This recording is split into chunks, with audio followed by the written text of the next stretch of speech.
Hello എല്ലാവർക്കും I am the Malayali ചാനലിലേക്ക് സ്വാഗതം. അപ്പൊ നമ്മൾ ഇന്ന് ഇവിടെ പറയാൻ പോകുന്നത് ഏതോ ജന്മകൽപ്പനയുടെ പുത്തൻ പ്രൊമോ വിശേഷങ്ങളാണ് കൂട്ടുകാരെ. നമ്മുടെ അശ്വിനും നമ്മുടെ ശ്രുതിയും ഏകദേശം പിരിയലിന്റെ വക്കിലെത്തി ഗൈസ്. ഇനി എന്ത് ചെയ്യും അല്ലെ? കാരണം എന്ന് വെച്ചാൽ നമ്മുടെ അഞ്ജലി തന്നെ ആട്ടോ അറിയാതെയാണെങ്കിൽ കൂടി ഇതിന് വഴി വെട്ടുന്നത്. അഞ്ജലി വലിയ കാര്യത്തിന് രണ്ടു കൂട്ടർക്കും ഹണിമൂണിന് പോകാൻ വേണ്ടി നമ്മുടെ പ്രീതിക്കും ആകാശിനും നമ്മുടെ അശ്വിനും നമ്മുടെ ശ്രുതിക്കും ടിക്കറ്റ് ഒക്കെ എടുത്ത് കൊടുക്കുന്നുണ്ട്. അപ്പൊ തന്നെ നമ്മുടെ ആകാശനൊക്കെ ഭയങ്കര ഹാപ്പി. ഇപ്പുറത്താണെങ്കിൽ നമ്മുടെ ശ്രുതിയും അശ്വിനും അയ്യോ ഇനി എന്ത് ചെയ്യും പെട്ടല്ലോ. അപ്പൊ നമ്മുടെ അശ്വിനാണെങ്കിൽ നമ്മുടെ ശ്രുതിയെ വേഗം തന്നെ മുറിയിലേക്ക് വലിച്ചഴച്ചു കൊണ്ടുപോയിട്ട് പറയുന്നുണ്ട്, എടി ഇത് നിന്റെ പ്ലാൻ അല്ലേ, നീ അഞ്ജലി ചേച്ചിയെ കൊണ്ട് അങ്ങനെ ചെയ്യിച്ചതല്ലേ, തേങ്ങയല്ലേ ചക്കയല്ലേ മാങ്ങയല്ലേ എന്നൊക്കെ കുറെ നമ്മുടെ ശ്രുതിയെ പറയുന്നുണ്ട്, കുറെ ഉപദ്രവിക്കുന്നുണ്ട്. എന്നിട്ട് പറയുന്നുണ്ട് എന്റെ ചേച്ചിയെ ദ്രോഹിക്കാൻ ഞാൻ സമ്മതിക്കില്ലടി എന്നൊക്കെ പറഞ്ഞ് അശ്വിൻ ഇങ്ങനെ എഴുതാപ്പുറം വായിച്ചുകൊണ്ടിരിക്കുക.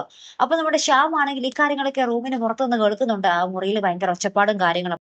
അപ്പൊ നമ്മുടെ ശ്യാം ആണെങ്കിൽ നമ്മുടെ അഞ്ജലിനെ ഇങ്ങനെ പിരികേറ്റി വിടുന്നുണ്ട് കേട്ടോ. നമ്മുടെ അഞ്ജലി നീ വേഗം പോയി നോക്ക്, അവര് തമ്മിൽ എന്തൊക്കെയോ പ്രശ്നങ്ങൾ നടക്കുന്നുണ്ട് എന്ന് പറയുന്നുണ്ട്. അപ്പൊ നമ്മുടെ അഞ്ജലി കഥകൾ പോലും മുട്ടാതെ ഇങ്ങനെ തുറന്നു നോക്കുമ്പോൾ നമ്മുടെ അശ്വിൻ നമ്മുടെ ശ്രുതി അടിക്കുന്ന കാഴ്ചയാണ് കൂട്ടുകാരെ കാണുന്നത്. അപ്പൊ ഇനി എന്തായിരിക്കും അവിടെ നടക്കാൻ പോകുന്നത് ഗൈസ്? നിങ്ങൾക്ക് വല്ല ഊഹം ഉണ്ടോ അവിടെ എന്തായിരിക്കും സംഭവിക്കാൻ പോകുന്നത്? അഞ്ജലി എന്തായാലും അറിഞ്ഞു കഴിഞ്ഞു. ഇനി അവിടെ നമ്മുടെ ശ്യാമല്ല അശ്വിനോ നമ്മുടെ ശ്രുതിയോ എന്ത് കള്ളക്കഥ പറഞ്ഞാലും മിക്കവാറും നമ്മുടെ അഞ്ജലി വിശ്വസിക്കാൻ സാധ്യതയില്ല. അപ്പൊ ഇനി എങ്ങനെയൊക്കെ ആയിരിക്കും കഥ മാറാൻ പോകുന്നത് അല്ലെ? എന്നാലും നമുക്ക് കാത്തിരുന്നതിനെ കാണാം. അപ്പൊ ഇതുപോലുള്ള റിവ്യൂസിനായി നിങ്ങൾ മറക്കാതെ ചാനൽ സബ്സ്ക്രൈബ് ചെയ്യുക. അപ്പൊ അടുത്തൊരു വീഡിയോ വരുന്നത് വരയ്ക്കും here I M the Malayali signing off.